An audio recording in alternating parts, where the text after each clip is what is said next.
So there's two different classifications on when you're looking at a whale class with Icosa.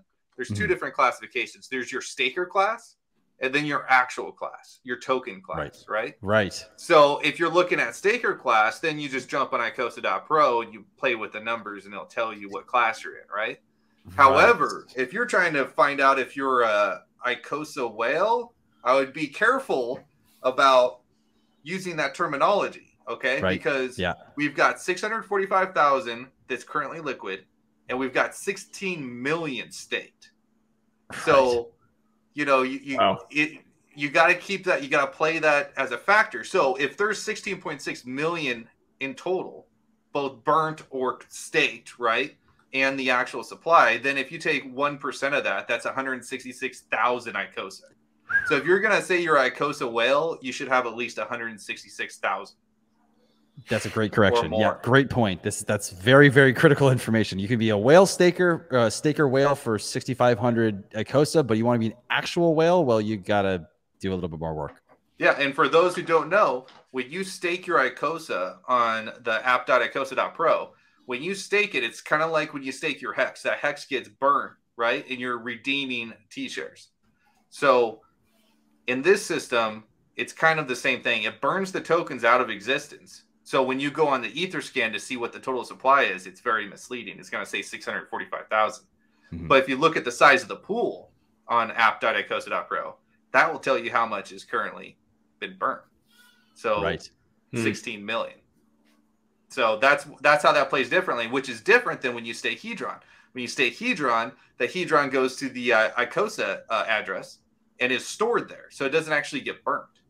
So the total supply that you see on the Etherscan is accurate, right? Does that make sense? Yeah. Oh yeah, absolutely. Cool. All right. Here's the fun part, though. So, and I think you were touching on this a little bit earlier too, Graphics, on your channel. This dip that we saw in the Icosa price, this is fun.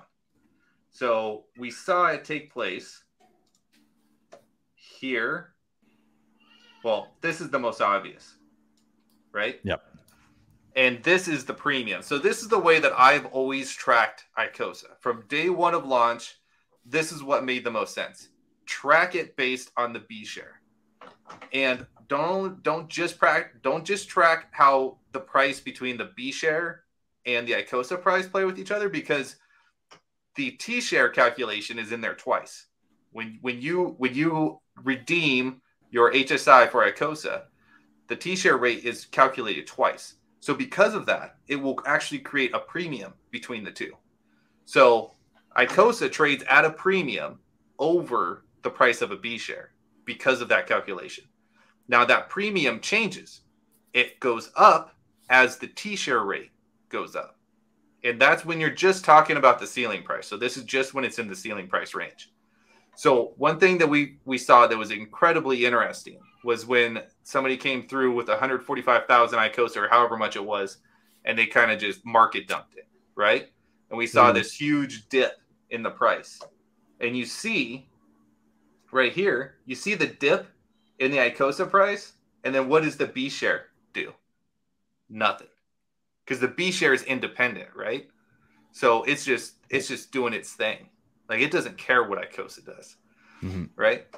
But what we found out is anybody who got in at these levels here, they're actually getting a deal on Icosa. Like, if Hex is going down and the dollar value of a B share is going down with it, right? Because they're correlated, and you're buying Icosa cheaper than you did a week ago, you're not getting a better deal. You're not getting a better deal. And this is a very hard concept to wrap your head around. You're not, because the premium's the same, right? But when you see the Icosa price fall off from the ceiling price and drops into a range lower, that's a deal. So this has been the first time anybody could have gotten a deal on Icosa from the launch date. Does that make sense? I know that was probably a little wordy.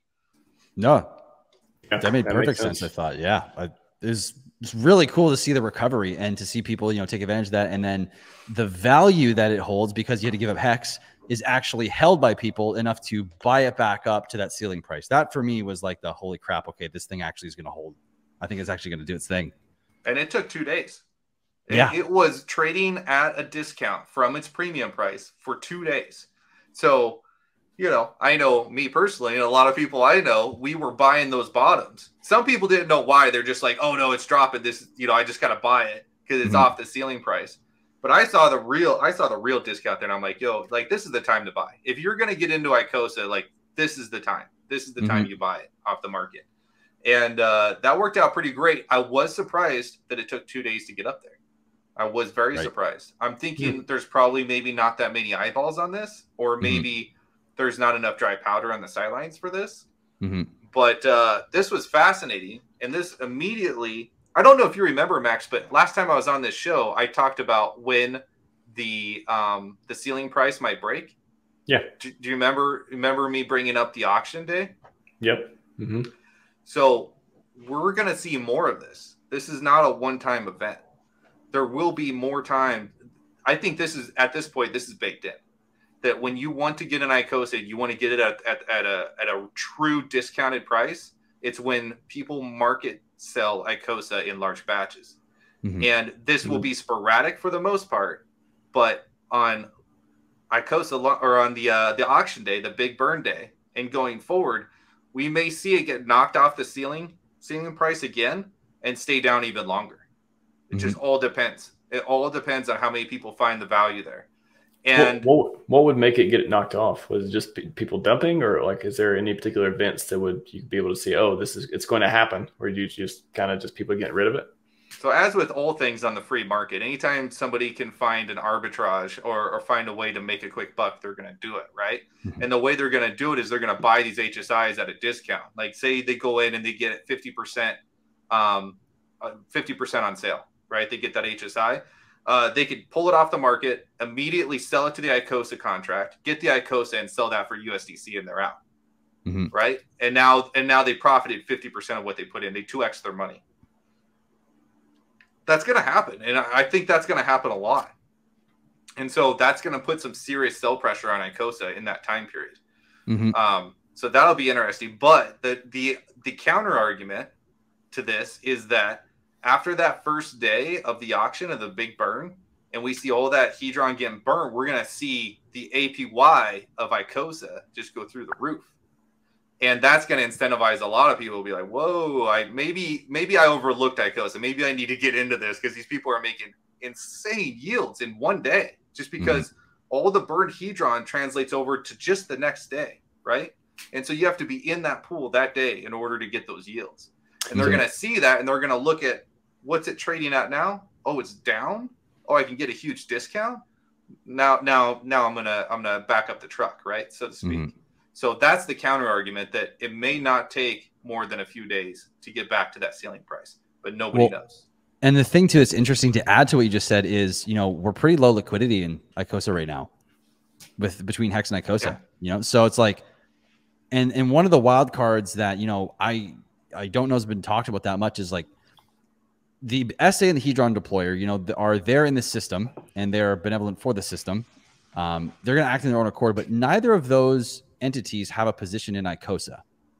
So, you know, maybe we see there's a possibility that the deployer or the SA needs to get into the Icosa system for some, maybe the best benevolent move is to provide liquidity. And if the liquidity thickens up in any way, whether it's SA, deployer, another user, then this price action could be mitigated exponentially. It could get very, very difficult to sell it down if we get enough liquidity.